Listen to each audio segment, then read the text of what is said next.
Hey everybody, it's your bro Luke Feast, back at you with another video. Today, I'm going to go on to how I create my Story of Trey episodes. I have a cartoon series on this channel called Story of Trey, and I post a lot of episodes. And today, I'm going to go into how I make those episodes. So let's just get on to the video. I'm going to get on to the first part of this media vlog. I'm going to talk about how I write my Story of Trey episodes. There are three main different parts when I write my Story of Trey episodes. I start with the planning. I start making like a breakdown, like this is gonna happen, but then this happens. And then I get into the draft writing. I pretty much just write the script on paper, because when I write it on paper, I feel like I can get more feel to, like, I can just write easier on paper. And then I flesh it out on a script software on my computer.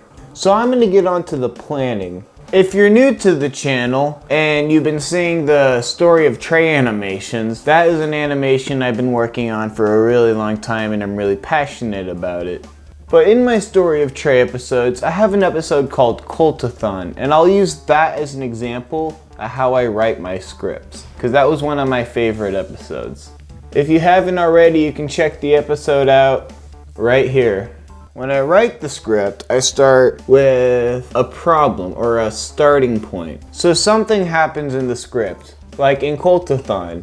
They have to do a runathon and they don't want to. That's the problem. Therefore, they think of a way to get out of the runathon by making their own religion, saying it running around is against their religion or whatever.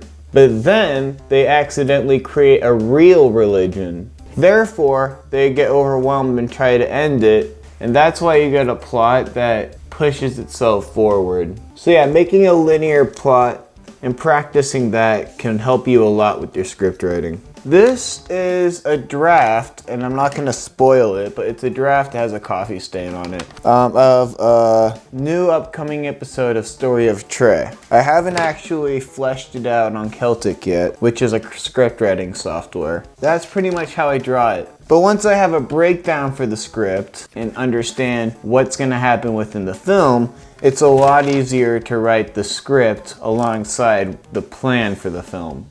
Now I'm going to get on to the script writing process.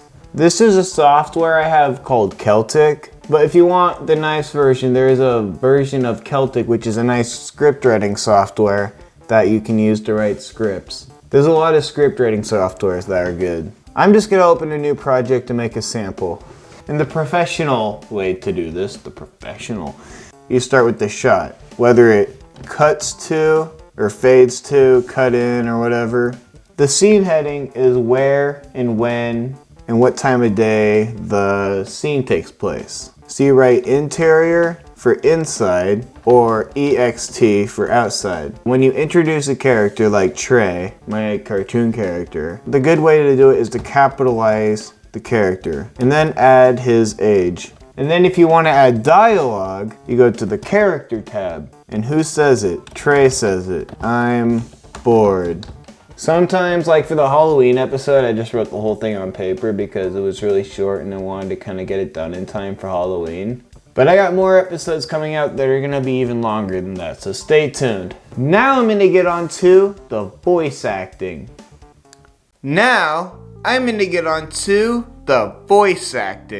This is a homemade pea stopper that I made. So if I am voice acting into this microphone, which is a lavalier clip mic, and I say vowels like Pennsylvania, sometimes the P vowel or the F vowel can get really sharp into the microphone and it can make a really distorted, ugly sound. So that's why I use this pea stopper to keep the vowels from being too sharp into the microphone.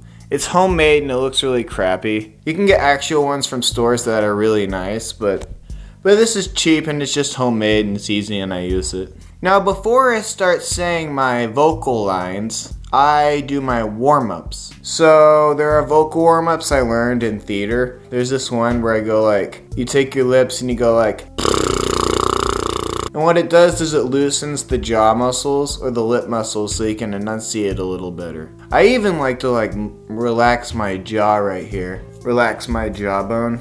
To hit all the octaves right, there's a vocal warm-up I use. It goes like, ooh.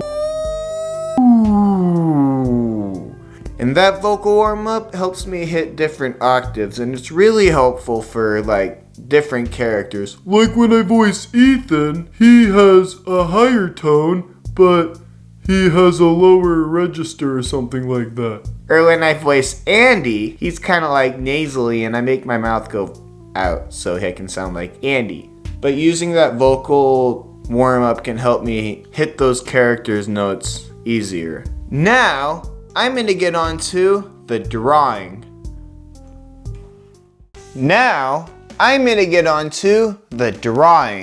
After I draw my characters in Income, I save pretty much all the main ones in this folder right here. So I had to reorganize it because it got pretty unorganized. Trey's folder. This is Trey's folder and it has all of Trey's drawings right here. Drawings with do I have his head movements? Where's his head movements? Right here. I even got some extras that no one knows about that I just have on the side.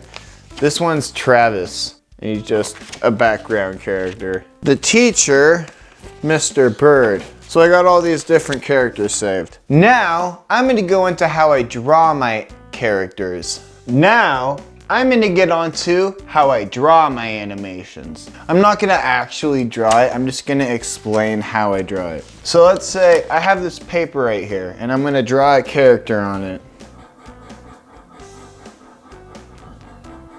Can that noise just stop? Shut the fuck. So when I start drawing, I use this circle thing. It helps me make a perfect circle. So let's say I just draw a circle right here.